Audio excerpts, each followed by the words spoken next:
C'est c'est magnifique. Waouh. Là, chers camarades, waouh, ça me fait plaisir de voir tout comme ça. Donc, avant de commencer vraiment dans l'intérêt de toutes et tous, s'il vous plaît, merci de respecter vraiment les consignes sanitaires, c'est important. Quelques informations supplémentaires en plus. Une table militante pour le matériel se trouve juste à côté. Donc, l'entrée, merci de récupérer les tracts, les affiches, autant que vous voulez, et laissez votre contact à nos camarades là-bas aussi. Par ailleurs, donc, il y a une autre table juste à côté de table militante dédiée aux livres que la librairie des Volcans nous a prêtés. Autant que vous voulez, vous pouvez acheter. Donc, en plus de juste à côté, une autre table, bien entendu, les livres d'Adrien, Génération Insoumise, pour le dédicace. Voilà. Sans oublier, pour la lutte pour la solidarité, nous avons une boîte pour collecter de l'argent au profit de grévistes. Leur lutte exemplaire a besoin d'un soutien financier. Chaque effort effectué pour leur cause est un acte militant extrêmement important. Voilà, chers amis, chers camarades, insoumises, insoumis, les camarades d'autres forces politiques, merci à toutes et tous d'être présents pour cette soirée de l'Union populaire et pour son candidat Jean-Luc Mélenchon. Quelques mots, un petit hommage pour les camarades qui ne sont plus là, notamment Alain Lafon et Yves Caroua, ainsi que toutes celles et tous ceux qui ont combattu, donner un sens pour construire un monde meilleur. Je salue au nom de vous et puis le respect total. Bienvenue en ce lieu symbolique et historique. Ce lieu symbolique qui porte le nom du peuple et qui représente notre mémoire, notre présent et notre avenir, qui sera construit par le peuple et pour le peuple. C'est une toute philosophie, une culture politique et syndicale qui s'est mise, qui se met et qui se mettra en place ici, sous ce toit, le toit de la maison du peuple, le toit de la maison des travailleurs, travailleuses. Cette maison, tout au long de son histoire, a contribué à la naissance d'un autre monde. Et aujourd'hui, je pense, je crois, nous sommes à l'aube d'un nouveau monde, chers amis, chers camarades. Comme Jean-Luc nous l'a demandé lors du meeting du 5 décembre dernier, prenons notre part au combat pour rompre avec ce système qui affirme la supériorité de la concurrence libre et non faussée et qui saccage la nature et l'épuise les êtres humains. Prenons, chers camarades, notre part au combat pour la stratégie de l'Union populaire qui propose de faire l'union à la base grâce à un programme qui nous réunit et fait notre force, l'avenir en commun. Nous savons que là, il y a une volonté, il y a un chemin à prendre. C'est notre chemin. Ne baissons pas la tête, chers camarades. Nous connaissons déjà les hommes et les femmes qui sont en lutte et qui ne baissent jamais la tête. Comme les travailleurs et les travailleuses de Luxfer, comme les travailleurs et travailleuses de Dachar et les autres. Voilà, chers amis. Ainsi, je termine et j'appelle naturellement une insoumise. Je laisse la parole à notre amie, camarade Marianne. J'appelle.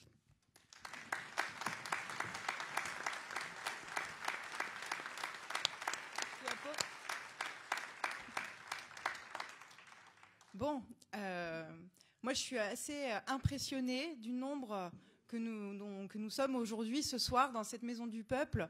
On peut se le dire et s'applaudir. Déjà, cette réunion publique, ce premier temps, est une véritable réussite aujourd'hui à Clermont-Ferrand, et ça, c'est une belle chose.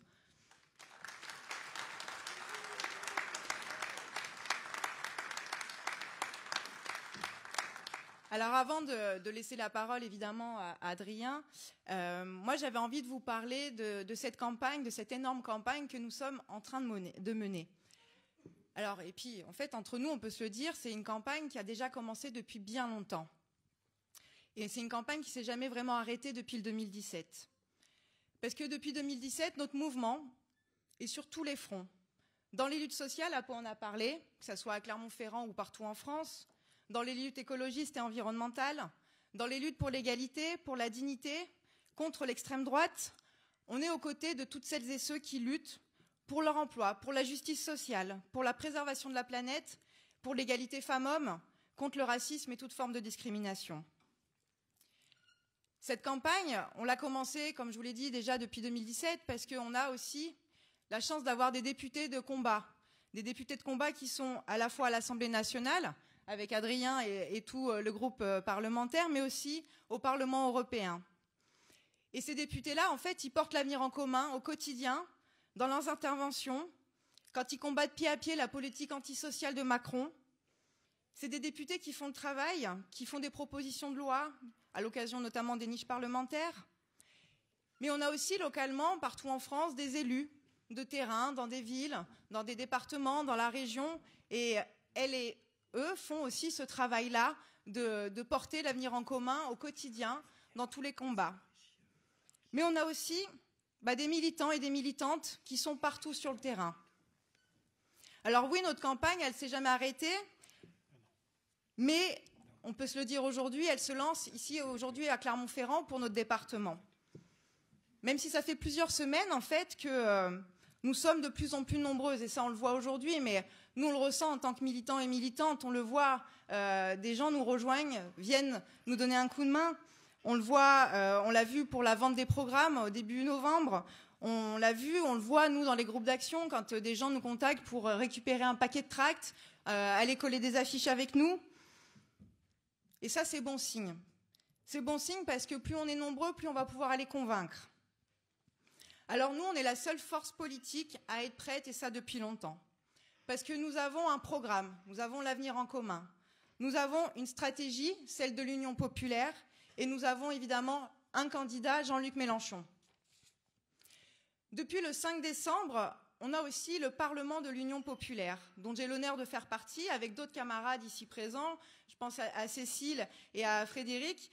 Et j'en profite d'ailleurs pour saluer les camarades du Parti ouvrier indépendant qui ont fait le choix collectif, et comme beaucoup d'autres, de rejoindre cette Union populaire pour participer activement à cette campagne et pour gagner. Alors ce Parlement, présidé par Aurélie Trouvé, où l'on retrouve des intellectuels, des syndicalistes, des artistes, des militants et des élus, c'est clairement l'incarnation de l'Union populaire. Mais l'Union populaire, elle est aussi incarnée aujourd'hui dans cette salle, avec vous toutes et tous réunis pour partager ce moment-là et se donner de la force. Parce que c'est qu'un début, en fait. C'est qu'un début, et cette réunion publique, comme je dis, c'est lancer notre campagne, nous rassembler et nous donner de l'énergie pour les semaines qui vont venir, qui vont être cruciales, qui vont être les semaines les plus importantes. Elles vont être chargées. Ça va commencer par aller chercher ces 500 parrainages. 500 parrainages qu'il faut pour pouvoir se présenter à l'élection présidentielle. Alors, toutes et tous, on va aller convaincre les maires, un à une, que cet exercice de parrainer est incontournable pour la vie démocratique. Et en même temps, on va accentuer notre travail sur tout le territoire. On va aller chercher les abstentionnistes, on va aller chercher les fâchés de la politique, les déçus, les trahis, les découragés, les méprisés et les oubliés. On va aller chercher les voix une à une, que ce soit dans les quartiers populaires, par les caravanes qu'on fait avec les inscriptions sur les listes électorales. Mais on va le faire aussi dans toutes les campagnes, dans toutes les villes, les centres-villes, pour pouvoir aller convaincre un à un, une à une, les habitants et les habitantes, les citoyens et les citoyennes de participer à cette élection qui est importante et de voter pour l'avenir en commun et pour Jean-Luc Mélenchon. Alors moi, je ne vais pas garder la parole plus longtemps. Je vous le redis, je suis tout à fait ravie de nous voir aussi nombreux et nombreuses ce soir. Je suis ravie de voir notre dynamique prendre de l'ampleur jour après jour. Je suis très fière de collectivement porter ce programme que nous avons justement travaillé collectivement, enrichi depuis 2017 avec des contributions, avec un travail programmatique, mais avec des plans, avec des choses concrètes, du chiffrage, et qu'on continue à faire évidemment. Je suis très fière de faire cette campagne avec vous toutes et vous tous. Et avant de laisser la parole à Adrien, je vais inviter sur scène des camarades qui incarnent aussi ce qu'on peut dire, nous, sur les luttes qu'il faut mener aussi pour arracher des victoires, et pas toujours, mais en tout cas sur les luttes qu'il faut porter pour ne rien lâcher et pouvoir faire bouger aussi cette société qui en a grandement besoin. Je vais inviter sur scène les camarades d'Acher. Vous avez dû suivre leur lutte pendant de longues semaines, 8 semaines de grève. Ça fait 2 mois d'occupation et de grève de leur site pour améliorer leurs conditions de travail. Et je vous invite à les applaudir très fortement.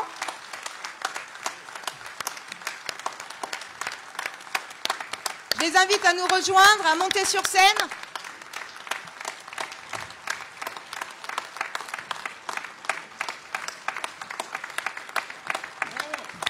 Et à leur faire l'honneur qu'ils méritent.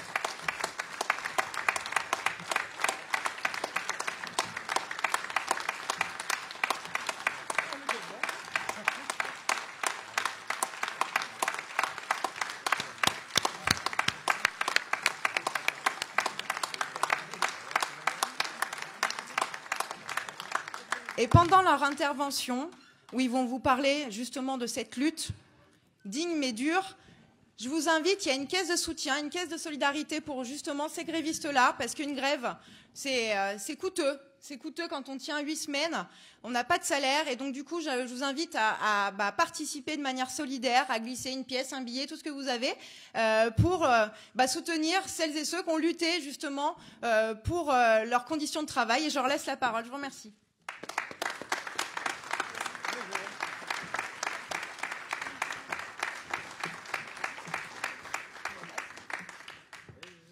Merci, bonsoir à tous. Donc, je m'appelle Jérôme Touzin, je suis accompagné de certains de mes camarades ainsi que de notre délégué syndical Jean-Christophe Fouquier. Nous travaillons pour une entreprise de transport allemande qui se nomme Daxer, donc, basée à Combrande et gérée par une direction française. Le 22 septembre, la majorité de mes collègues ainsi que moi-même sommes entrés en conflit avec notre direction et avons entamé une grève à durée indéterminée pour des revendications suivantes. Une augmentation des salaires de 150 € net, en sachant qu'actuellement, un salarié avec 1 mois d'ancienneté ou un salarié avec 10 ans d'ancienneté touche un salaire d'environ 1 250 € net avec les primes de panier inclus. Nous demandons également que nos heures supplémentaires nous soient payées à 125% dès la 36e heure. Nous voulons également le rétablissement de notre prime d'ancienneté. Et pour terminer, que nos conditions de travail ainsi que notre sécurité sur le quai soit une priorité pour notre employeur. Le 17 novembre, à l'unanimité, nous décidions de suspendre notre conflit, soit 8 semaines après le début de notre mouvement. 8 semaines pendant lesquelles notre direction nous a ignorés et même méprisés, en refusant à plusieurs reprises de se présenter physiquement aux médiations organisées par monsieur le sous-préfet d'Orion. 8 semaines sans répondre aux sollicitations des médias, des journalistes et des radios. 8 semaines pendant lesquelles de nombreux élus de la région nous ont soutenus en envoyant des motions à notre directeur général de Daxer France. Pour seule réponse, pour faire court, occupez-vous de votre politique et ne nous emmerdez pas. Ces mêmes élus qui pourtant il y a 10 ans ont permis à Daxer de venir s'implanter dans leur commune en payant le prix au mètre carré du terrain à moitié prix et octroyer une aide à hauteur de 2 millions d'euros pour la construction des bâtiments. Aujourd'hui, nous travaillons la tête haute et sommes fiers de ce que nous avons accompli. Notre détermination d'aller jusqu'au bout est bien présente. Nous ne lâcherons rien. Il est prévu dans les prochaines semaines et prochains mois de refaire plusieurs actions de blocage du site, et cela jusqu'à ce que notre direction réponde favorablement à nos revendications.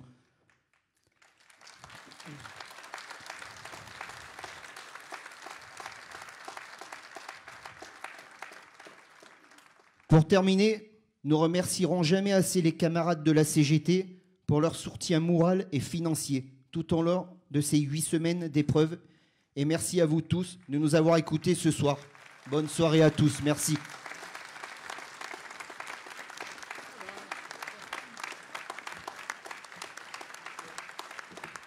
Bon, on peut les applaudir bien bien fort.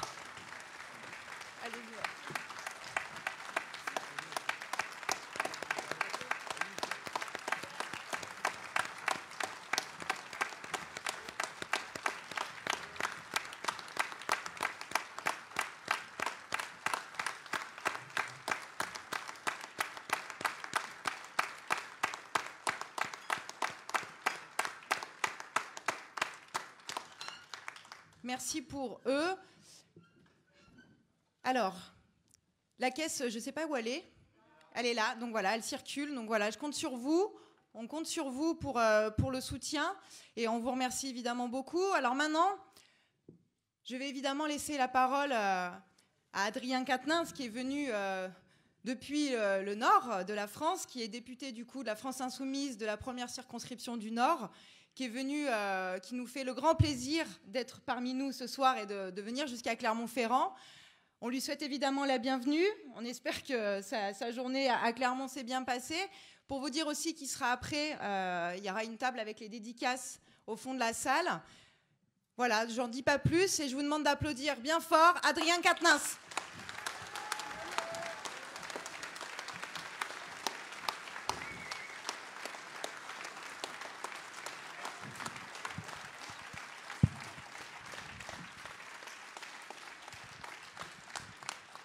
Merci beaucoup, merci Marianne, merci Apo, merci à tous les camarades qui m'ont précédé. Et d'abord, merci à vous toutes et tous. Je suis très heureux de voir à quel point vous êtes nombreux ce soir. Et j'estime qu'à moins de 4 mois de l'échéance qui nous occupe, c'est un excellent signal que de vous voir remplir cette salle comme vous l'avez fait ce soir. Merci pour votre accueil et merci à toutes celles et ceux qui ont concouru ces derniers jours, ces dernières semaines, à l'organisation, à la préparation de cette réunion publique. Ces réunions publiques, nous les multiplions partout à travers le pays depuis plusieurs semaines et nous vérifions à chaque fois ce nombre, toujours plus impressionnant alors que les jours, que les semaines passent. Et je voudrais que, comme moi, vous appréciez le fait qu'aucune formation politique n'est capable, à cette heure, de faire de telles réunions publiques présidentielles hors la présence du candidat, car bien sûr, quand le candidat est présent, ça déborde de partout. Mais vous êtes plus nombreux ce soir que dans certains meetings où des candidats présidentiels sont présents. Franchement, bravo à vous.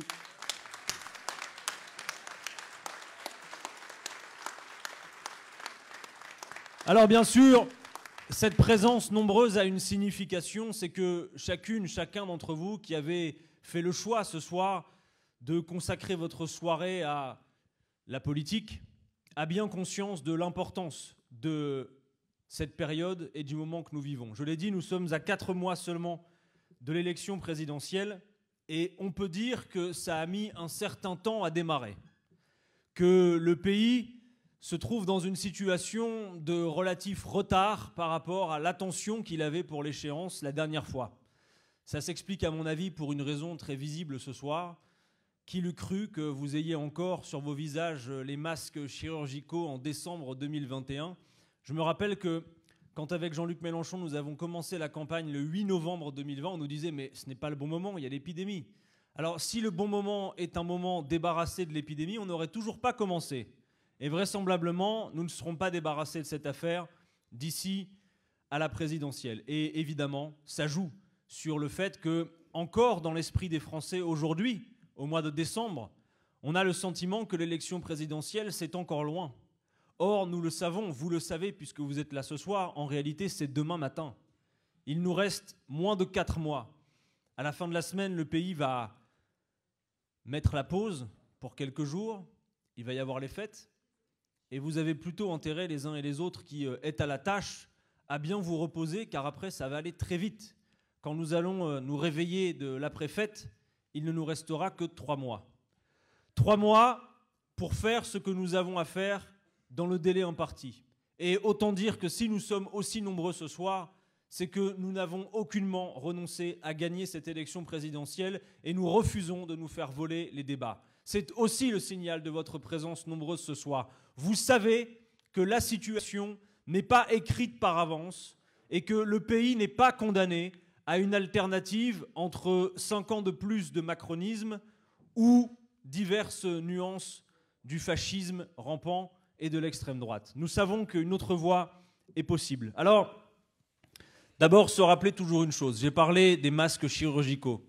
La situation sanitaire ne doit jamais nous faire oublier, et c'est ainsi que nous l'avons traité lorsqu'il y a eu le premier confinement dans nos travaux à l'Assemblée nationale. À travers la situation sanitaire, il y a énormément de politique. Parce que, évidemment, nous combattons un virus, mais pas seulement. Nous combattons un virus qui s'abat sur un modèle d'organisation, d'échange, de production, de distribution particulier. Ce n'est en effet pas le Covid-19 qui nous a fait manquer de masques, mais des décisions stratégiques qui avaient été prises, considérant que la Chine pouvait fournir le monde entier et que le grand déménagement du monde permettrait de répondre à l'urgence. Ce n'est pas le Covid-19 qui a fermé 15 000 lits à l'hôpital public pendant ce quinquennat. C'est Emmanuel Macron qui, alors qu'il nous disait, vous vous en rappelez, la santé n'a pas de prix, dans une allocution télévisuelle, continuait dans la même période à fermer 5 000 lits d'hospitalisation complète. Au total, notre pays, qui a été admiré à travers le monde pour son système de santé, l'a vu se dégrader au cours des différentes décennies sous les effets d'une même politique que vous connaissez bien, censée être sérieuse et responsable dès lors que ce sont des gens au col serré avec une cravate qui vous le disent, faire des économies. Eh bien, faire des économies à l'hôpital public, c'est 100 000 lits qui ont disparu en France en 20 années. Et bien évidemment, cela nous a mis en situation de plus grande vulnérabilité face à cette épidémie. Et à cette heure que nous subissons le pic, c'est ainsi que M. Véran nous l'a dit, on croise les doigts, mais à cette heure que nous subissons le pic de la 5e vague, j'adresse, et je sais que vous vous joindrez à moi, un salut fraternel à toutes les femmes et les hommes qui sont dans les structures de santé, à l'hôpital public, et qui luttent pied à pied face à cette situation. Ces femmes, ces hommes que l'on a vus au cœur de la première vague face à une technocratie hors sol, devoir même revêtir jusqu'à des sacs poubelles en guise de surblouse, des sacs poubelles, rendez-vous compte, dans la 6e puissance économique du monde. Il y a tout à réparer. Et à cette heure, nous le savons, nous n'en finirons pas avec cette pandémie tant qu'on ne cessera pas de traiter cette situation dans le cadre du seul marché. Le vaccin ne peut être une solution s'il n'est pas un bien commun de l'humanité. Et pour qu'il le soit, il y a urgence à lever les brevets pour permettre que partout, on puisse en produire. Il n'est pas normal que les 3 principaux laboratoires, Pfizer, BioNTech, Moderna, réalisent 65 000 $ de profit par minute avec ce vaccin. Il faut d'urgence lever les brevets. Or, M. Macron, dans sa duplicité permanente, est le même qui vous dit à la télévision, oui, bien sûr, le vaccin doit être un bien commun de l'humanité, mais qui, dans le rang de cette Union européenne dont on va reparler ce soir, a voté à l'Organisation mondiale du commerce, car figurez-vous que c'est à l'Organisation mondiale du commerce qu'on traite de la question du vaccin et de la santé, a voté contre cette levée des brevets. Eh bien, nous le disons, c'est une urgence toujours absolue. Car tant que le vaccin ne sera pas accessible partout sur la planète de la même manière, et que, comme le préconise l'Organisation mondiale de la santé, on ira partout par la conviction, eh bien, nous n'y arriverons pas. Il y aura encore des variants, et ça va continuer. Nous avons, de la même manière, produit des tas de propositions qui, à cette heure, alors qu'elles étaient moquées il y a quelques mois, feraient bien d'être resservies sur la table. Car je remercie Marianne d'avoir félicité le travail parlementaire de la France Insoumise à l'Assemblée nationale, mais quand nous produisons toute cette littérature, ces brochures que nous avons formulées pendant la crise sanitaire, ça n'est pas pour notre gloire personnelle. Nous avons traité la situation en groupe d'opposition en nous disant comment aurions-nous fait à leur place?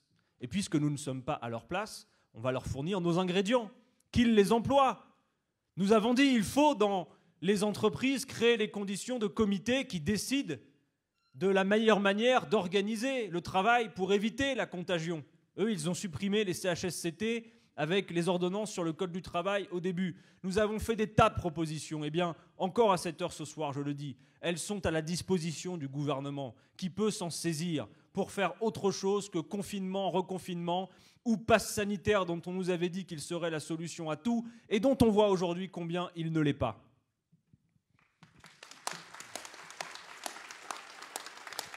Alors, une nouvelle fois cette semaine, demain soir je crois, nous allons avoir droit à un nouveau show télévisuel présidentiel. Puisque M. Macron, une nouvelle fois, convoque le pays devant le poste de télévision demain soir. Il a enregistré une allocution, une interview, nous dit-on, dimanche dernier, Elle est en boîte.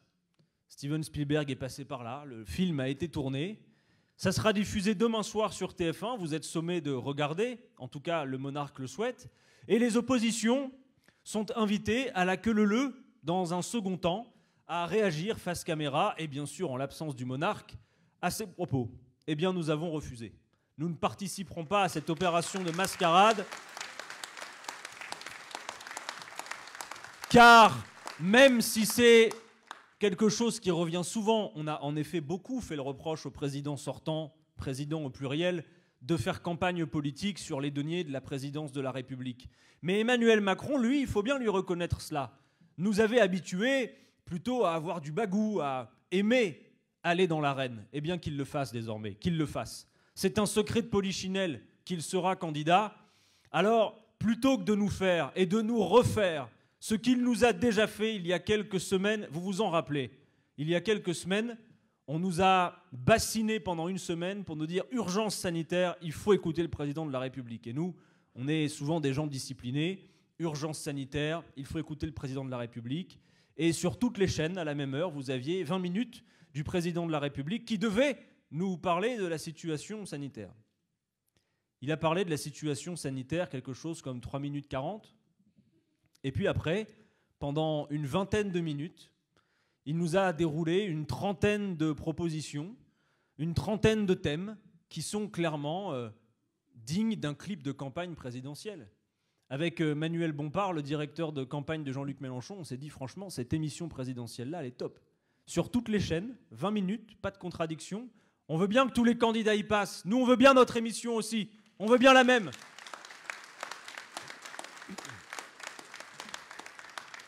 Alors, on nous dit que mercredi, ce sera bilan et perspective. Tiens donc. Eh bien, on va prendre un peu d'avance. On va faire ce bilan et perspective ce soir, depuis Clermont-Ferrand. Comme ça, celles et ceux qui sont dans la salle et ceux qui nous suivent peut-être sur les réseaux sociaux pourront librement vaquer à leurs occupations demain soir sans avoir à regarder TF1. Alors, vous vous rappelez qu'au début du mandat, les Insoumis lui ont collé immédiatement une étiquette sur la tête. On a dit, c'est le président des riches. Ouh là là, mais c'est pas juste, vous dites ça parce qu'il vient de la finance, vous êtes plein d'a priori, laissez-le faire, regardez voir. Eh bien, 5 ans sont presque passés et nous avons regardé. Et qu'avons-nous vu ? Nous avons vu que M. Macron, lorsqu'il est arrivé au pouvoir, était dans un pays où les 500 familles les plus riches de France possédaient à elles 500 un patrimoine de 570 milliards d'euros. Et qu'après le passage de M. Macron, ce patrimoine a doublé. Et que dans le même temps, le pays a connu 2 millions de pauvres de plus, passant de 8 à 10 millions de personnes vivant sous le seuil de pauvreté. Victor Hugo disait « c'est de l'enfer des pauvres qu'est fait le paradis des riches ». Et comme il avait raison. Souvent les gens se disent « oh, moi j'ai pas de problème avec le fait qu'il y ait des riches, mais c'est insupportable de voir cette pauvreté ». Messieurs, dames, si vous êtes ici ce soir, c'est que vous avez quelques connaissances un peu affûtées sur le fait qu'il y a un lien entre les deux. Et que bien évidemment, si la richesse est aussi mal répartie qu'elle l'est, eh bien la France a le visage qu'on lui connaît désormais. Et je sais que dans cette salle, il y a des femmes et des hommes qui consacrent, comme c'est mon cas, leur week-end avec les caravanes de l'Union populaire dans ces quartiers qui ne voient plus personne venir et qui vérifient que le pays se transforme à bien des égards, dans beaucoup d'endroits, en de véritables zones de quart-monde. Nous sommes dans un pays où 8 millions de personnes dépendent, ont besoin de l'aide alimentaire, où 12 millions de personnes subissent les conséquences de la précarité énergétique et doivent parfois revêtir les doudounes en plein hiver chez eux, dans leurs appartements, quand le chauffage soit ne s'allume pas au bon moment, soit n'est pas à la hauteur de l'isolation absolument pourrie qui y règne. Et on a vu d'ailleurs des gens faire des isolations de fortune avec de la terre, avec des bouteilles en plastique. Voilà le pays que nous avons sous les yeux. Or, dans le même temps, ils se sont gavés encore au cœur de la crise. On a de plus en plus l'impression que la pente des événements leur fait penser que, allez, pour quelques-uns, c'est la grande cour de récré. De toute façon, il n'y a plus de temps à perdre. Il y a le changement climatique, il y a tout le reste. Tout part à volo. Alors autant qu'on s'éclate, hein. Autant qu'on se paye, comme vous paierez peut-être exceptionnellement un petit tour du côté du Space Mountain, du côté de Marne-la-Vallée. Eux, ils se payent carrément des voyages dans l'espace. et ils n'ont plus rien à faire de telles sommes d'argent. Vous avez en France des gens qui gagnent en quelques secondes ce que des travailleurs honnêtes gagneront en toute une vie de labeur. On ne peut pas faire un pays qui fonctionne avec de tels niveaux d'écart. Mais surtout, nous savons qu'il y a, et plus personne n'ose nous dire le contraire aujourd'hui, largement de quoi partager et organiser les conditions d'une vie digne. L'une des premières choses que nous ferons dès lors que nous arriverons au pouvoir, l'une des premières choses que porte le programme L'Avenir en commun que nous défendons, c'est que nous ne voulons plus cette situation de pauvreté partout à l'échelle du pays. Nous avons vocation, ensemble, mes amis, à éradiquer la pauvreté de la surface de la France, et ce pays en a largement les moyens. Alors nous allons relever les minima sociaux au niveau du seuil de pauvreté, de sorte que personne, quel que soit son âge, quelle que soit sa situation personnelle et professionnelle, n'ait à connaître une situation de vie sous le seuil de pauvreté. On ne vit pas avec ces niveaux de rémunération, on survit, et nous ne pouvons pas le tolérer. Nous avons besoin de faire en sorte que les jeunes puissent se consacrer à leurs études sans avoir ni à travailler en plus pour joindre les deux bouts, ou à faire, comme on l'a vu au cœur de la crise encore, et jusqu'à cette rentrée, la queue devant les banques alimentaires. Car nous allons avoir besoin d'eux pour accomplir toutes les tâches qu'il y a devant nous. Et il y en a énormément. Nous allons revaloriser aussi le travail. Car il n'est pas normal qu'en 10 années, les dividendes versés aux actionnaires aient progressé de 70%, quand dans le même temps, l'investissement productif reculait de 5%, et que les salaires, eux, n'augmentaient que de 10%. Vous savez, l'augmentation des salaires, elle aura cette vertu, parce que quand vous augmentez le SMIC, il y a ensuite un effet de contagion à toutes les sphères de la société. Et nous savons qu'augmenter les salaires, c'est aussi une mesure écologiste, car ça permet d'orienter sa consommation vers de meilleurs produits, ça permet de mieux manger, ça provoque donc moins de problèmes de santé, ça permet de mieux rémunérer les agriculteurs. Oui, nous allons augmenter le SMIC et le porter au net à 1 400 € et faire en sorte que dans aucune entreprise, il ne puisse y avoir des écarts supérieurs de 1 à 20 entre le salaire le plus faible et le salaire le plus haut. Car aujourd'hui, dans les plus grandes sociétés, celles du CAC 40, ce sont des écarts de 1 à 250 en moyenne. Mais quel effort surhumain, quel talent incroyable mérite que quelqu'un gagne 250 fois ce que gagne la personne qui est tout en bas. Rien ne justifie de tels écarts. Il faut donc organiser ce partage des richesses. Il faut le faire de toute urgence. C'est la condition sine qua non pour que ce pays relève la tête et que nous n'ayons plus ni les situations de pauvreté que nous connaissons, ni cette épidémie de travailleurs pauvres quand on voit des gens qui bossent et qui, malgré leur travail, n'arrivent pas à joindre les deux bouts. C'est à cela que nous voulons mettre fin. Monsieur Macron, lui, en 5 ans, a fait tout le contraire.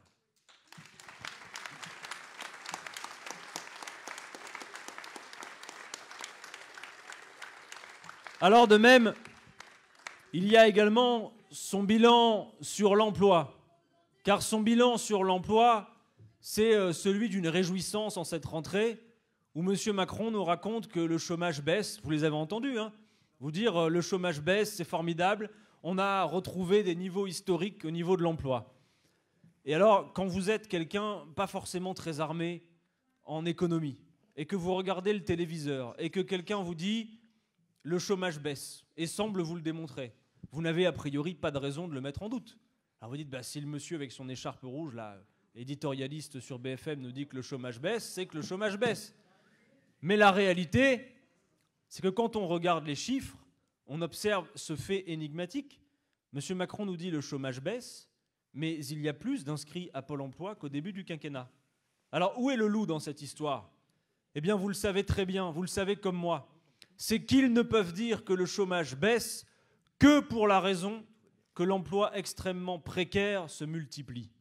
Parce que dans les statistiques du chômage, il y a cette fameuse catégorie A sur laquelle ils basent tous leurs calculs qui ne prend pas en compte les situations extrêmement précaires. Or, vous savez comme moi que près de 90% des contrats qui sont signés dans ce pays sont des contrats courts, des contrats de moins d'un mois, des contrats de moins d'une semaine, parfois même de moins d'un jour. Et que quand vous avez un contrat même de quelques jours, eh bien vous sortez des statistiques du chômage au sens de Madame Borne, qui après peut venir sur les plateaux de télé dire « le chômage baisse, c'est historique ». Et d'ailleurs, souvent même quand elle le dit à la télévision, votre contrat il est déjà terminé, vous êtes retourné au chômage. Mais dans les statistiques du trimestre, c'est formidable, le chômage baisse. Le chômage ne peut pas baisser, l'activité ne peut pas reprendre.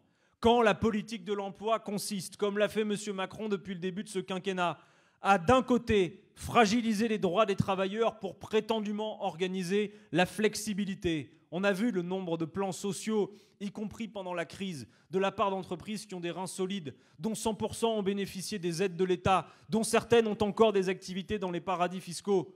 Et de l'autre côté, à l'autre bout de la chaîne, cette réforme odieuse, honteuse de l'assurance chômage qui consiste à croire que le chômage serait volontaire.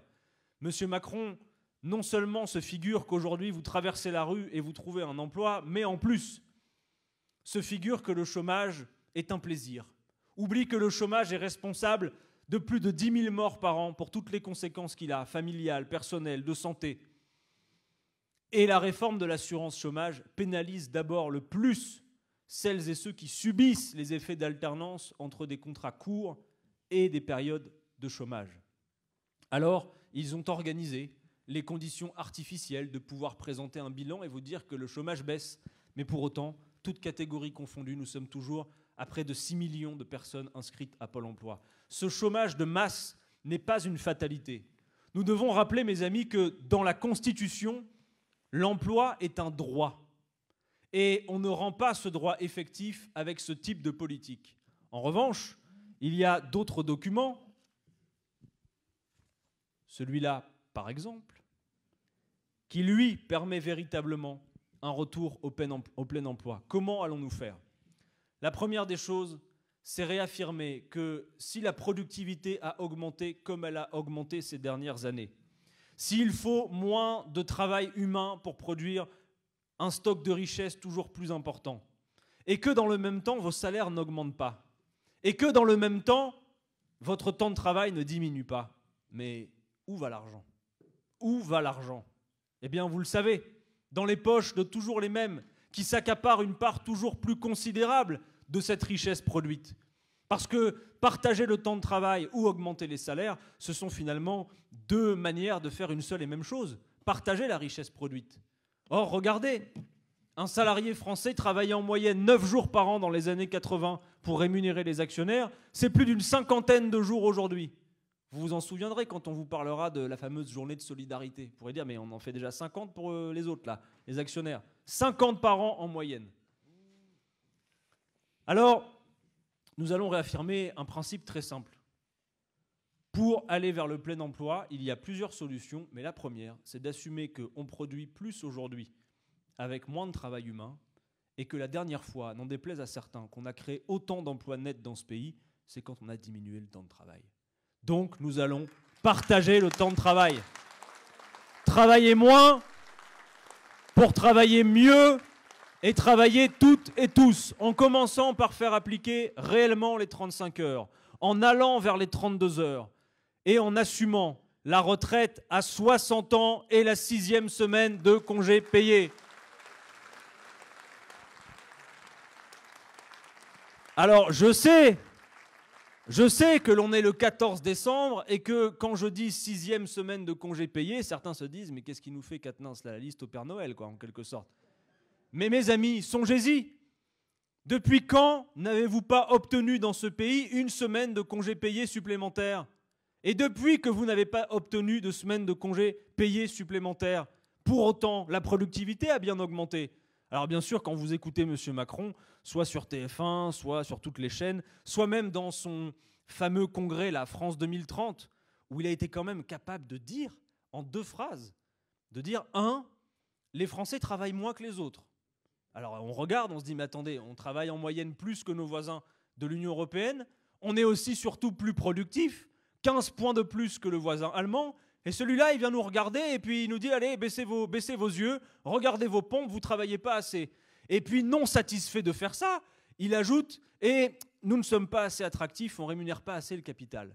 Menteur, nous sommes les champions du monde des dividendes versés aux actionnaires. Et ça, tout le monde le sait, et eux, ils ne s'y trompent pas. 51 milliards encore de prévus pour le CAC 40 au cœur de la crise. Les records de 2019, pendant que tout le monde se serre la ceinture, pendant que M. Macron vous dit votre pouvoir d'achat augmente. Et vous regardez votre salaire, vous regardez vos revenus, vos factures, vous dites mais où est-ce qu'il a vu ça? Mais lui, à l'entonnoir, il dit si, je vous jure, le pouvoir d'achat, il a augmenté. Il a augmenté pour quelques-uns, mais il n'a pas augmenté pour tout le monde. Et 6 Français sur 10 estiment que pendant ce quinquennat, leur pouvoir d'achat a diminué. Alors oui, quand il y a eu la grande conquête pour la diminution du temps de travail, au début, c'était 2 semaines de congés payés. Et il faut se rappeler toujours, et ce n'est pas ici que je vais l'apprendre à personne dans la salle, que rien n'a été donné ou offert, que tout a été arraché de haute lutte. Et tout à l'heure, depuis ma chambre d'hôtel, je regardais le JT et je voyais parler de la grève qui est prévue pour les prochains jours. Et bien évidemment, les micro-trottoirs habituels pour dire « Ah, c'est vraiment des enfoirés, la grève en pleine vacances de Noël, etc. On va encore les voir en plus. » C'est vrai que Sarkozy l'avait dit, maintenant, quand il y a grève dans ce pays, on ne le voit plus. Et je me disais, mais on ferait bien de poser la question à tous ces gens-là qui bavent sur les grévistes à chaque occasion, de savoir s'ils sont heureux de pouvoir, peut-être, s'ils en ont les moyens et la chance, remplir le coffre de leur bagnole quand ils partent en vacances avec leur famille et leur môme. Est-ce qu'ils savent qu'en réalité, le fait de pouvoir faire ça est le fruit de lutte sociale et de grève? Faudrait qu'ils s'en rappellent. Faudrait qu'ils s'en rappellent. Alors au début, c'était 2 petites semaines. Et puis à mesure qu'on a vu que la productivité augmentait et qu'on produisait plus de richesses, il y a eu 3 semaines, puis 4, puis 5. Et ce mouvement s'est arrêté. Il s'est arrêté, pourtant la productivité, elle a continué à augmenter. Le chômage est d'autant plus important que le temps de travail diminue moins vite que s'accroît le nombre de demandeurs d'emploi. Nous avons cette difficulté. Partager le temps de travail, c'est la première des solutions. Mais nous n'allons pas nous contenter de cela. Dans un instant, je vais vous parler de la planification écologique et vous allez voir que ce qu'il nous faut en termes de main-d'œuvre pour réaliser ce programme est absolument vertigineux. Mais aussi, dans ce programme, il y a une mesure dont moi je suis spécialement fier et que j'aimerais que tout le monde s'approprie pour la porter. C'est, à mon avis, la mesure au potentiel le plus révolutionnaire dans ce programme de transition qu'est l'avenir en commun. C'est la garantie d'emploi. Ça passe trop souvent sous les radars parce que c'est plus facile quand on parle d'emploi de parler de diminution du temps de travail, mais la garantie d'emploi, c'est bien plus que ça. La garantie d'emploi que nous avons dans le programme consiste à dire la chose suivante. Une fois le temps de travail partagé, une fois les bases de la planification écologique posées et les filières industrielles dont nous allons avoir besoin montées, il va rester visiblement toujours encore du chômage, même si nous allons créer beaucoup d'activités par ces 2 biais. Et alors, nous proposons la chose suivante, que tout chômeur de longue durée volontaire se voit proposer en dernier ressort par l'État un emploi qui corresponde à ses qualifications et aux besoins qu'il y a dans le bassin d'emploi que le marché n'accomplit pas. Autrement dit, cette mesure consiste à venir contester aux employeurs privés le monopole de la décision de 1, ce qui est utile et de ce dont nous avons besoin, et 2, de pouvoir jouer des effets qu'on connaît très bien sur le chômage, sur le thème « tu n'es pas content de tes conditions de travail, il y en a 100 à la porte qui attendent ». Parce que c'est ça aussi qu'ils organisent. C'est l'utilisation du chômage pour faire pression à la baisse sur les salaires et sur tout le reste. La garantie d'emploi, mes amis, c'est véritablement l'objet qui permet le plus de venir attraper le capitalisme par un angle mort qu'il n'a pas pensé. C'est le fait de lui contester le monopole de la création d'activités. Combien de fois on entend M. Bruno Le Maire nous rappeler à l'ordre « mais ce sont les entreprises qui créent les emplois ». Pardon monsieur, mais elles en créent, oui, mais d'abord, ça n'est pas leur vocation. La vocation d'une entreprise n'est pas la création d'activités et d'emplois, c'est de générer du profit. Et puis surtout, elles en détruisent beaucoup, comme on l'a vu encore récemment, pendant la période Covid, avec ses plans sociaux, avec ses suppressions d'emplois. Alors, nous allons instaurer ce mécanisme. Et notre cap est clair. Nous croyons qu'il y a du travail pour toute femme, tout homme qui vise à vivre dignement de son travail dans ce pays. Nous ne sommes absolument pas d'accord avec l'idée, parfois répandue à gauche, selon laquelle, inéluctablement, en vertu du progrès technique, le travail va manquer et que donc on ferait mieux d'instaurer, je ne sais pas quelle garantie universelle. Non, nous voulons porter les minima sociaux au niveau du seuil de pauvreté, mais nous voulons offrir les conditions à chaque femme et chaque homme qui le souhaite de vivre comme beaucoup l'aspirent dignement des conditions de son travail et dans des travaux qui ont du sens. Nous avons tant à faire dans les métiers du lien, du soin et dans les métiers de la planification écologique. Avec un programme comme celui-ci, on ne se pose pas la question de savoir si le travail va manquer. On se pose la question de savoir comment on va faire pour organiser dans le temps imparti la formation de tout le monde pour se mettre au travail et accomplir les tâches que nous voulons accomplir. Voilà qui me paraît plus enthousiasmant que de considérer que le pays serait de toute façon condamné à un chômage de masse comme celui que nous avons sous les yeux, qui n'a rien d'inéluctable et qui n'est certainement pas la responsabilité des chômeurs que M. Macron chasse à grands coups de réforme de l'assurance chômage.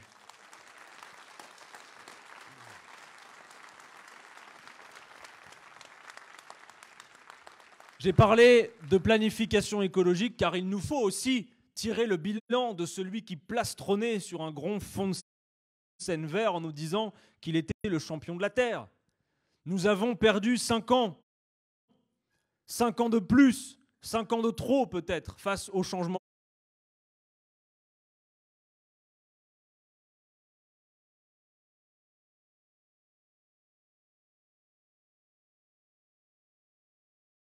et ces femmes et ces hommes si braves qui étaient venus croyant que M. Macron allait faire la grande expérience démocratique jamais connue avec la Convention citoyenne pour le climat, leur disant « je prends tout et je ne garde que 3 jokers ». Et à la fin, il reste quoi? Rien. Il a tout mis à la poubelle, sauf les mesures les moins structurantes, les moins importantes. Et dans le même temps, il a réprimé à grands coups d'instances juridiques les mobilisations, les marches pour le climat, les décrocheurs de portraits. Salut à celles et ceux qui ont rappelé Emmanuel Macron à la faillite qui consiste à ne pas avoir fait ce qu'il aurait dû faire pendant ce quinquennat face au changement climatique. Nous allons organiser les conditions du respect de cette règle verte et ce sera un défi technique et humain considérable. Posé comme préalable, comme objectif de ne pas prendre davantage à la nature que ce qu'elle peut reconstituer en un an, imaginez tout ce que nous allons avoir à faire. Nous allons devoir faire la transition agricole, en finir avec les grandes fermes-usines et les espaces étendus où on a besoin de beaucoup de chimie et peu de main-d'œuvre, où les agriculteurs se suicident dans des proportions considérables, si mal rémunérés. Nous allons avoir besoin de faire la réhabilitation de 700 000 logements par an pour en finir avec ces passoires thermiques. Nous allons devoir créer les conditions d'entrée en mer avec d'autres principes que ceux qui ont dominé jusque-là et de faire l'économie de la mer dont Jean-Luc Mélenchon parle depuis tant d'années. Nous allons devoir faire cette transition énergétique et passer au 100% renouvelable, dont je rappelle que 7 Français sur 10 y sont favorables dans l'enquête d'opinion que nous avons demandée sur les mesures les plus structurantes de l'avenir en commun. Personne n'a dit qu'on allait sortir du modèle actuel en claquant des doigts. Personne n'a dit qu'on allait simplement appuyer sur un interrupteur. Et d'ailleurs, on devrait se garder de faire du débat sur les choix énergétiques un débat d'idéologue. Parce que la situation que nous avons sous les yeux n'est pas une situation normale. Nos centrales nucléaires sont au terme de ce qui était prévu. Donc, en quelque sorte, ça n'est pas un débat idéologique, c'est un débat extrêmement pratique. Ce qui a été mis en place pendant des années, et on ne va pas revenir sur les choix qui ont été faits précédemment, ni faire grief à ceux qui les ont faits avant nous. Nous avons aussi bénéficié de ces choix. Mais aujourd'hui, nous voyons la situation. Et ces centrales sont en fin de vie. La question qui se pose à nous, c'est donc, est-ce qu'on remise des paquets de milliards parce que ça coûte extrêmement cher pour en reprendre pour des générations, car ça n'est pas vrai que même si on installe des petits réacteurs, comme M. Macron les propose, alors il y aura de petites années devant nous de nucléaire. Non, c'est pour des générations. Et il y a des arguments concrets. Nous savons que nos capacités de stockage arrivent à épuisement à horizon 2030. Quel est l'avenir? Tout envoyer à la Russie? C'est ça qu'on veut? De la même manière, l'argument écologique servi par ceux qui défendent le nucléaire, selon lequel la priorité est à la décarbonation. Moi, je l'entends très bien, mais il faudrait que les mêmes gens nous expliquent ce qu'ils vont faire quand l'eau va monter. Parce que l'eau va monter, y compris là où se trouvent des centrales nucléaires. Et ça n'est pas pareil quand l'eau monte sur des cabanes de fortune ou sur des centrales nucléaires. Donc nous avons des décisions importantes à prendre. Et nous avons dit et nous redisons que l'emploi et la rémunération des travailleurs impactés par ces transitions, nous la garantirons jusqu'au bout. Et ça devrait rassurer tout le monde parce que même pour faire la transition, il y a du boulot pour des générations. Nous n'avons jamais démantelé une centrale nucléaire dans ce pays, jamais. Or, nous savons aujourd'hui que les coûts se sont croisés avec les coûts du renouvelable. Alors, sans dogmatisme, nous avons assez perdu de temps et nous ne le pouvons plus. Je me souviens que en 2017, quand on parlait du programme écolo de la France insoumise, on avait ces phrases qu'on répétait dans les meetings qui consistaient à dire « Bon, on a un défi considérable devant nous, on va se retrousser les manches et ensemble, on va régler le problème. » Mais la discussion avec les scientifiques aujourd'hui nous empêche clairement de porter ce type de discours. Car sans faire aucun catastrophisme, il n'est pas vrai que nous allons pouvoir régler tout le problème. Nous allons pouvoir faire tout ce qui est en notre possibilité pour en limiter la dégradation. Nous devions être sur une trajectoire à plus 1,5 degré, nous sommes sur une trajectoire à plus 3, plus 5. Des effets et des seuils d'irréversibilité ont déjà été atteints.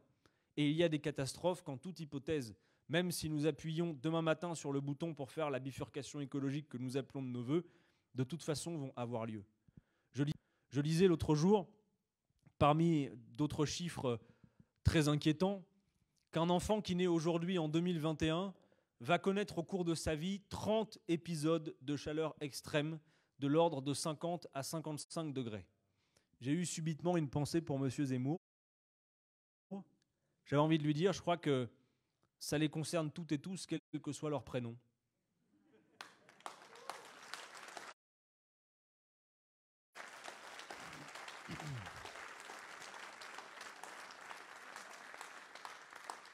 Parce que ce défi va nous ramener dans un temps extrêmement court, dans un délai très rapproché, à notre commune humanité.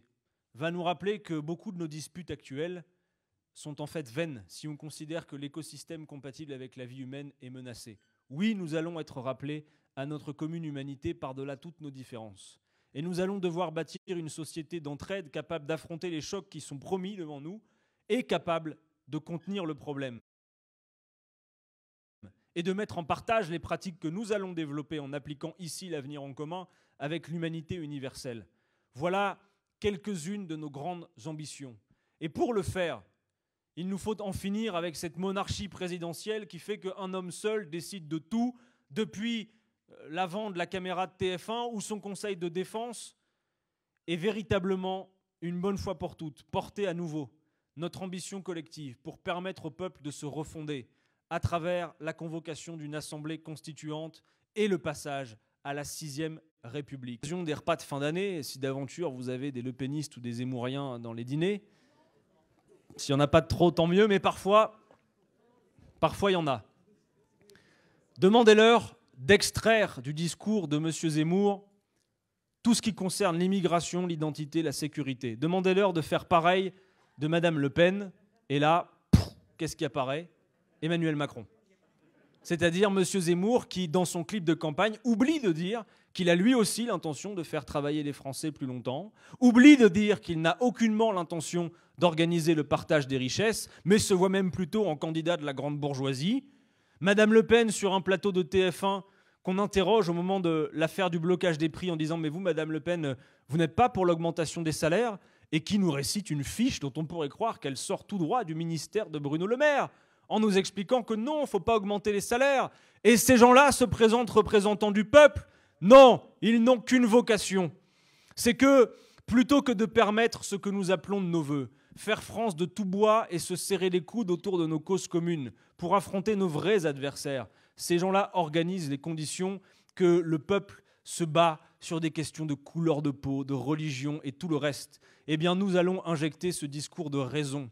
Par-delà tous les motifs de division que les Zemmour et Le Pen injectent dans le débat public, mesdames et messieurs, retenez toujours que vous avez des intérêts communs à défendre qui dépassent largement les obsessions de ces gens-là.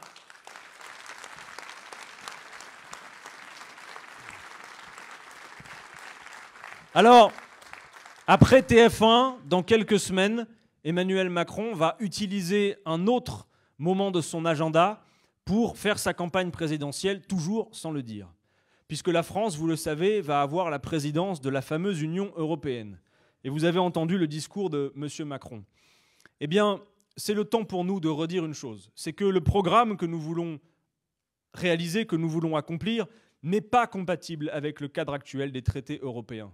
Car M. Macron peut nous chanter toutes sortes de comptines enfantines sur l'Union européenne de ses rêves. Ce que nous avons sous les yeux n'est absolument pas ça. On nous a vendu la coopération entre les peuples. Qu'avons-nous sous les yeux? Juste un marché, et rien d'autre qu'un marché. Tout à l'heure, je me trouvais avec plusieurs camarades, dont à Pau, à Michelin, ici à Clermont-Ferrand, et je discutais avec le syndicat CGT de Michelin qui me racontait ce qui se passe. Vous savez que l'entreprise prévoit 2300 suppressions de postes, qu'elle organise des délocalisations intra-européennes mais aussi en dehors de l'Union européenne, avec un objectif inavoué mais qu'on a bien compris, c'est objectif 2023, 50% des bénéfices pour les actionnaires. Ça a le mérite d'être clair. Voilà ce qu'ils sont en train d'organiser. Et on réutilisait ce fameux terme qui revient tout le temps dans la bouche des importants de compétitivité.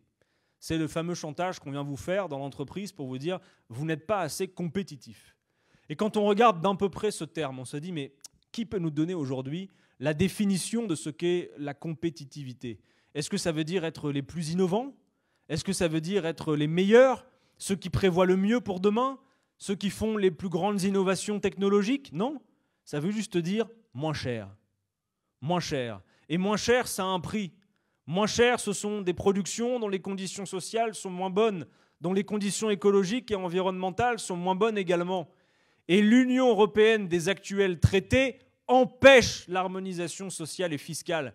Ne soyons jamais dupes de cela. Dans les traités de fonctionnement de l'Union européenne, il est empêché d'harmoniser socialement et fiscalement les différents pays entre eux. Empêché. Dès lors, que se passe-t-il? Eh bien, c'est très simple.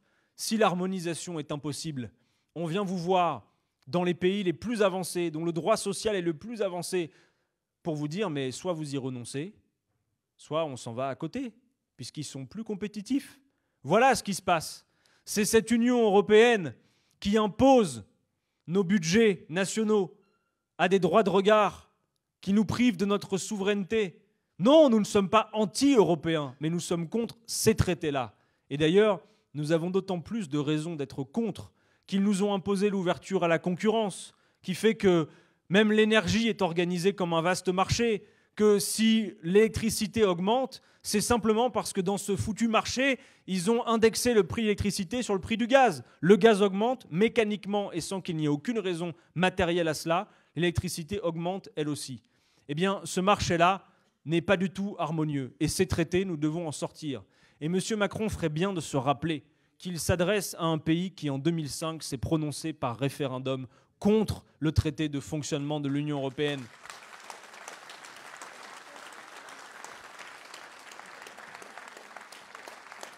Ce sera une nouvelle occasion de le faire.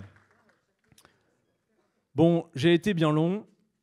Désormais, je veux vous parler des tâches que nous avons à accomplir et des sempiternels débats qui occupent beaucoup la gauche dans cette période. Et je sais, pour avoir discuté avec certains d'entre vous, que ça vous intéresse. Alors je vous en parle. Je l'ai dit, nous sommes à 4 mois de l'élection présidentielle. Et je crains que jusqu'au bout, certains sèment la morosité ambiante et la désespérance. Sur le thème « Si nous ne sommes pas unis, nous ne pouvons pas y arriver ». Ah, vous n'êtes pas unis, donc on rentre à la maison. Vous n'allez pas y arriver. Semant cette désespérance, ne tenant aucun compte de ce qui a été fait. J'y reviens d'un court instant. Certains d'entre vous ont été non seulement les témoins de cette aventure collective, mais aussi les organisateurs. Rappelez-vous qu'en 2019, Jean-Luc Mélenchon propose la Fédération populaire, qui verrait se retrouver des syndicats, des partis, des associations. Chou blanc. Je passe beaucoup d'épisodes, parce que l'union de la gauche, nous l'avons testée, et c'est nous qui en avons été les artisans, pour l'essayer, pour le vérifier, lors des dernières élections régionales. Et je veux m'y arrêter un instant, parce que ça suffit de faire à chaque fois table rase d'événements récents pour oublier la réalité de la situation. Aux dernières élections régionales, qu'avons-nous fait? Nous avons dit oui, nous avons de sérieux désaccords à l'échelle nationale. La question européenne. Parce que quand je vous dis qu'un programme comme le nôtre n'est pas applicable dans le cadre des traités européens, une autre manière de le dire, c'est de dire qu'il n'y a pas de possibilité de reconstruire les monopoles publics dont nous avons besoin, comme sur l'énergie, d'investir comme il le faudrait dans la planification écologique, si on respecte les actuels traités. Celles et ceux qui vous présentent des programmes de transition sans dire qu'il y a incompatibilité avec les traités et sans dire comment ils vont faire pour appliquer leurs programmes, eux, pour le coup, font la liste au Père Noël du mois de décembre. Mais nous avons compris qu'il y avait cette incompatibilité. On s'est dit, bon, c'est pas vrai qu'à l'occasion d'une élection régionale, on va traiter de la question européenne. Donc, nos désaccords nationaux ne sont pas en cause dans un scrutin régional. Donc, puisqu'on n'arrête pas de nous dire que l'union est la solution, faisons-la. Et on est allé voir les uns les autres en disant, OK, sur la base de quelques éléments programmatiques communs, tentons l'expérience. Nous sommes pour, allons-y, on va voir. Et on va faire campagne, hein, on ne va pas faire semblant. Et vous avez vu la situation. Le Parti communiste, notre principal partenaire, refuse pour aller soutenir partout les exécutifs sortants du Parti socialiste. Europe Écologie Les Verts n'accepte l'union qu'à la condition que ce soit derrière eux. Vous avez même vu Jean-Luc Mélenchon débouler un dimanche sur un plateau de télé pour faire une proposition plus grosse qu'un émeu de la figure. Il dit, écoutez, s'il y a un accord, il faut qu'il y ait un minimum de réciprocité, quoi. Donc moi, Jean-Luc Mélenchon, je vous propose 5 régions, 5, dans lesquelles nous soutiendrons une tête de liste Europe Écologie Les Verts. 5 contre une, juste pour la réciproque. Ils n'en ont pas voulu. Allant même jusqu'à faire déplacer la responsable nationale des élections d'Europe Écologie Les Verts en PACA pour exclure la France insoumise du cadre commun. Donc la première chose, c'est que les discours sur l'union devant la caméra de télévision, qui se transforment ensuite en coulisses, en volonté d'exclure partout la France insoumise, nous n'en sommes pas dupes. Mais nous l'avons quand même essayé. Et j'en sais d'autant plus quelque chose que les Hauts-de-France, ça a été le cas tout à fait exceptionnel. Parce qu'au final, on était tantôt avec les communistes, tantôt avec les Verts, tantôt avec le NPA. On n'a absolument pas pu faire ce que nous aurions voulu faire, c'est-à-dire tenter le coup d'être lisible et intelligent partout. Mais dans le Nord, dans les Hauts-de-France, on avait réussi et on a eu la liste que certains appellent encore de leur vœu aujourd'hui pour les présidentielles. Il y avait tout le monde là-dedans, le PS, les Verts, le PC, la France insoumise. Ok, résultat, malgré une campagne à laquelle nous avons participé, eh bien les additions ne se font pas. Et moi, j'ai observé de près le score de Lutte ouvrière qui, lui, était à l'écart de cela, qui était drôlement gonflé par rapport aux autres élections. Autrement dit, une chose est sûre, c'est qu'il n'est pas vrai en politique que 1 + 1 + 1 égale 3. Parfois, 1 + 1 égale 3. Par exemple, avec le Parti communiste, nous ne comprenons toujours pas que ce qui a été possible en 2012 et 2017, non sans un certain succès, ne le soit pas à cette heure. Et dans les allées de la fête de l'humanité où j'étais encore récemment, la plupart ne le comprennent pas non plus. Mais en revanche, on le comprend un peu mieux quand il s'agit de Madame Hidalgo qui, ce week-end, dit qu'elle veut maintenir la retraite à 62 ans, de M. Jadot qui ne veut pas de la retraite à 60 ans. Et nous le respectons, il a le droit de penser différemment. Mais pour le dire autrement, si nous nous enfermions dans une salle, comme le veulent certains militants, pour en sortir à tout prix unis, ils sont allés jusqu'à manifester devant les sièges de campagne pour cela. Ok, admettons. On se réunit dans une salle, on se retrouve entre nous et on sait qu'on n'a pas d'autre choix que de sortir rassemblés. Mais vous croyez qu'on présente quel programme avec ça à la fin? On ne va pas mentir aux Français. On ne va pas renoncer à des points essentiels de programme pour faire l'union à tout prix. Et il faut arrêter de désespérer, de faire cette ambiance morose qui consiste à croire qu'on ne peut pas y arriver. La gauche dans ce pays n'a pas gagné à la faveur d'une union dès le premier tour. En 81, quand Mitterrand gagne, il y a le Parti communiste à 16% en face de lui. Et il faut arrêter cette ambiance à 4 mois d'une élection qui vise à désespérer. Nous savons ce que nous avons à faire. Nous le savons. À l'été, nous avons fait une grande enquête sur le programme L'Avenir en commun. On a pris 42 mesures les plus structurantes. Et on s'est dit, allez, arrêtons de faire simplement le sondage de la course aux petits chevaux. Demandons aux Françaises et aux Français s'ils sont d'accord avec telle autre mesure du programme. On a découvert ce qu'on percevait déjà. C'est qu'il y a de très forts niveaux d'adhésion pour le programme que nous défendons. Harris Interactive, qui a fait l'enquête, c'était Jean-Daniel Lévy, il est venu nous voir aux Amphis d'été, il nous a dit « Si les Français votaient exclusivement sur le programme, on ne ferait même pas de sondage de second tour, vous seriez élus dès le premier. » Vous avez 60 à 90% de taux d'adhésion pour la 6e République, pour l'augmentation du SMIC, pour le partage du temps de travail, pour le 100% renouvelable, etc., etc. Donc l'énigme que nous avons face à nous, c'est comment on passe en 4 mois d'une adhésion vérifiée comme étant majoritaire à des idées à des bulletins de vote pour celui qui les incarne. Et alors là, je traite aussi un autre problème. Jean-Luc Mélenchon, qui serait un problème. Parce que ces gens se figurent qu'on a choisi ce candidat pour lui faire plaisir peut-être, ou pour nous faire plaisir à nous-mêmes. Non, c'est un choix politique. Parce que nous savons que la clé de ce scrutin, c'est la mobilisation des milieux populaires. Nous savons que les sondages qui se succèdent sur les chaînes d'infos en continu en ce moment sont des sondages dont on ne vous présente jamais les taux de participation, où un sondage chasse l'autre et où en une semaine, vous trouvez des scores tout à fait différents. Et les commentateurs de commenter, bien sûr, c'est leur métier. Mais demandez-leur la notice. Qu'est-ce qu'on voit? Ce sont des sondages à 60% de participation. Des sondages où ils ont tellement la trouille de ne pas savoir comment définir l'abstention que sur un panel de 1000 personnes, ils posent 2 questions. Pour qui avez-vous l'intention d'aller voter? Mettons, vous dites Jean-Luc Mélenchon.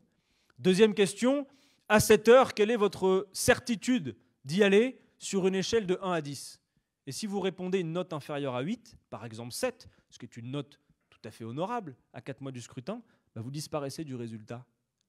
Et à la fin, vous avez des sondages où le panel de 1000 se transforme en panel de 400. Autrement dit, des sondages qui présentent la réalité rêvée de M. Macron, qui mettent à distance les classes populaires, qui ne gardent que le panel de celles et ceux qui ont déjà mis leur réveil matin pour le mois d'avril. Et on les connaît.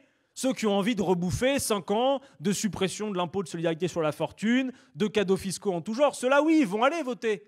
Et nous, notre travail, c'est pas de désespérer les gens en leur faisant croire qu'il n'y a pas d'alternative, c'est d'aller dans ces endroits où les femmes et les hommes ne votent plus pour plein de raisons, parce qu'ils ont vu 3 alternances politiques sans changement d'aucune manière pour leur vie. Ils ont eu la droite, ils ont eu la gauche, ils ont eu le macronisme, et rien n'a changé, voire même c'est pire. Alors ils en ont ras-le-bol, et ils ont, avec le programme L'Avenir en commun, avec l'Union populaire, qui consiste à dire, puisque l'union au sommet est rendue impossible par les faits, nous allons la faire à la base, comme Marianne l'a très bien décrite tout à l'heure. Nous allons organiser les conditions que des femmes et des hommes se fédèrent autour de cette candidature. Et le week-end dernier, ce que nous avons fait, bien sûr, le très beau meeting, mais aussi l'installation de ce Parlement de l'Union populaire, où 200 personnalités, dont la moitié ne sont pas membres de la France insoumise, qui à elles seules, compte tenu de leur parcours politique, incarnent cette union la plus large. C'est nous qui faisons l'union la plus large aujourd'hui. Et c'est nous qui continuons notamment à tendre la main à nos amis communistes pour dire « Allez, regardez les derniers sondages. Jean-Luc Mélenchon est partout en progression. Dans le dernier de C17, on est à 13%. Et vous, vous êtes à 2%. Avec vous, on serait quasiment aux portes du second tour. Voilà ce qu'il nous faut faire. Alors, il y a 2 grandes tâches à accomplir. La première, c'est d'aller chaque week-end, chaque fois qu'on le peut, avec ces caravanes de l'Union populaire, convaincre de la nécessité d'aller voter. Par pitié, ne faites pas... Ouais, le lapsus, c'est... On va la garder, celle-là. Par pitié, ne faites jamais la leçon aux gens. Jamais. Ils ont des raisons d'être en colère, ils ont des raisons de s'abstenir, et l'abstention, c'est pas juste le fait de femmes et d'hommes qui ont juste la flemme d'aller voter. Ils adressent un message politique, donc j'ai déterminé quelques principes. Il faut d'abord les écouter. Et une fois qu'on les a écoutés, il faut leur dire une chose très simple. Vous avez 1000 fois raison. Mais si vous n'y allez pas, vous faites un gros cadeau à celui que vous voulez chasser du pouvoir. Parce que lui, il a besoin de votre abstention. Il en a besoin. Je demande qu'un institut de sondage nous fasse le test d'un sondage à 80% de participation. Et vous allez voir qu'un sondage à 80% de participation, c'est plus Macron à 24%. Et ça, nous le savons bien. C'est pourquoi l'inscription sur les listes électorales, la nécessité de convaincre et d'organiser les conditions avec les référents d'immeubles, que le jour J, tout le monde y aille, là est notre salut. Si ces femmes et ces hommes n'y vont pas, on sait qu'on sera écrasé et on connaît le résultat. Si en revanche, ils y vont, alors là, tout est possible. Et à côté d'eux, les abstentionnistes, il y a toutes celles et ceux à qui il faut s'adresser maintenant avec un peu plus de vigueur qu'on ne l'a fait jusqu'alors. Ces femmes et ces hommes qui iront voter, sont de gauche, et à cette heure disent « Oh, mais tant qu'ils ne sont pas unis, je ne vote pas et tout ». Ceux-là, il faut leur dire « Écoutez, en janvier, il restera que 3 mois. Regardez la situation et faites comme vous avez fait en 2017. Attrapez le plus gros bâton, le vote efficace, celui qui peut y arriver. Et à cette heure, nous le savons. Et ce mois de décembre permet de le démontrer. Et la dynamique de notre campagne, sur le terrain, dans nos réunions publiques, dans l'installation de ce Parlement de l'Union européenne, fait cette démonstration. Parlement de l'Union populaire. Fait cette démonstration. La démonstration, c'est qu'on commence à avoir besoin de la pause aussi. Fait cette démonstration que notre campagne est en dynamique et que nous allons pouvoir y arriver. Je veux rappeler à tout le monde ici que la dernière fois, en 2017, rappelez-vous-en, si la primaire était un bon mode de désignation du meilleur candidat, rappelez-vous de janvier 2017. Benoît Hamon gagne la primaire.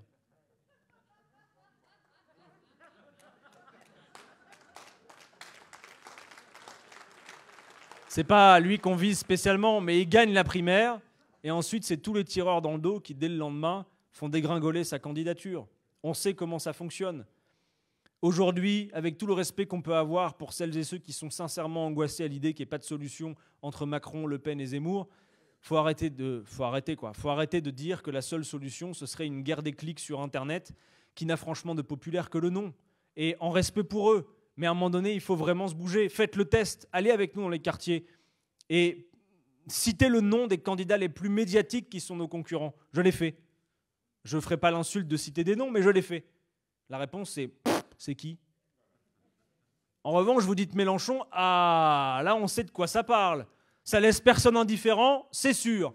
Mais néanmoins, dans les milieux populaires, non seulement on sait à qui on a affaire, on sait qu'on a quelqu'un qui ne prépare pas une carrière et qui, quels que soient les obstacles qui se dresseraient devant nous pour appliquer ce programme, si nous avons un mandat populaire pour l'appliquer, sans du prix aucune, nous l'appliquerons. Et ça, c'est un message clair, un message victorieux, un message enthousiasmant, de dire oui, c'est possible.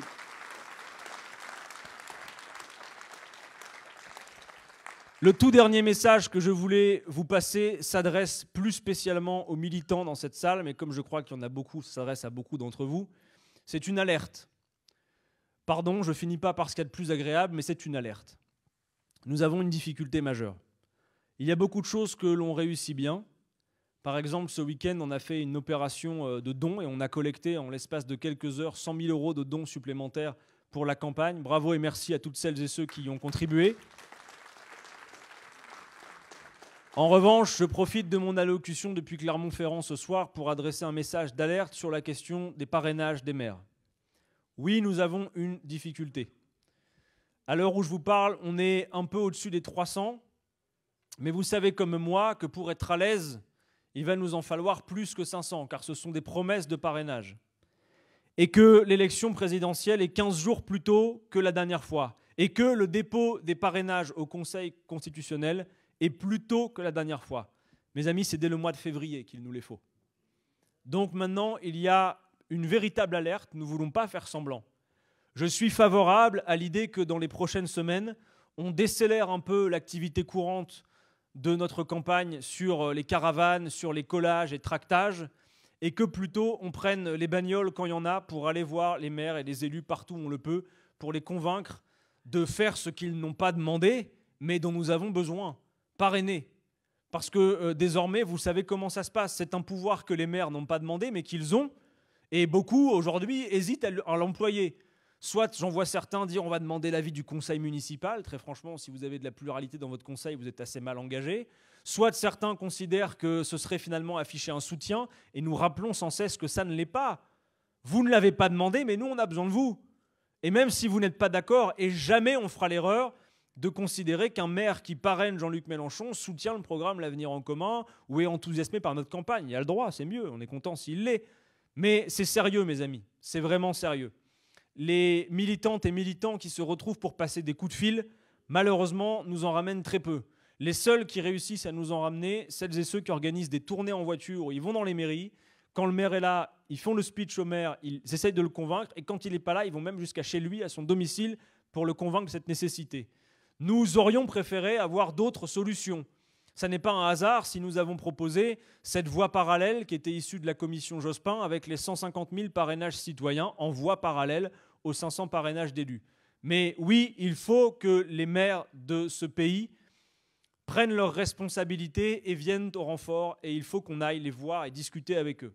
Car nous avons besoin d'y arriver. Il ne serait pas envisageable qu'un candidat qui recueille 270 000 parrainages citoyens à cette heure, qui a recueilli 7 millions de voix à la dernière élection présidentielle et qui est désormais à plus de 10% dans la grande majorité des sondages, se trouve empêché de concourir. Or, ce risque aujourd'hui existe. Je ne veux pas être plus alarmiste que de raison, mais je dois être honnête avec vous, il existe. Et donc il faut en faire une tâche prioritaire, car quand nous aurons accompli cette tâche, nous pourrons faire tout le reste. Nous allons nous reposer pendant 15 jours à peu près, et nous allons reprendre tambour battant dès le début du mois de janvier. Vous croyez avoir tout vu depuis le mois de novembre dernier, vous nous avez vu en faire beaucoup. Je sais ce qu'on a dans les cartons, vous n'avez encore rien vu. Le gros de la campagne, l'artillerie lourde, elle arrive dès le mois de janvier, tous azimuts. On va y aller à fond, parce que contrairement à certains qui concourent à cette heure et sont sûrs d'avoir perdu, ça n'est pas notre cas. Nous pensons que nous pouvons l'emporter. Alors,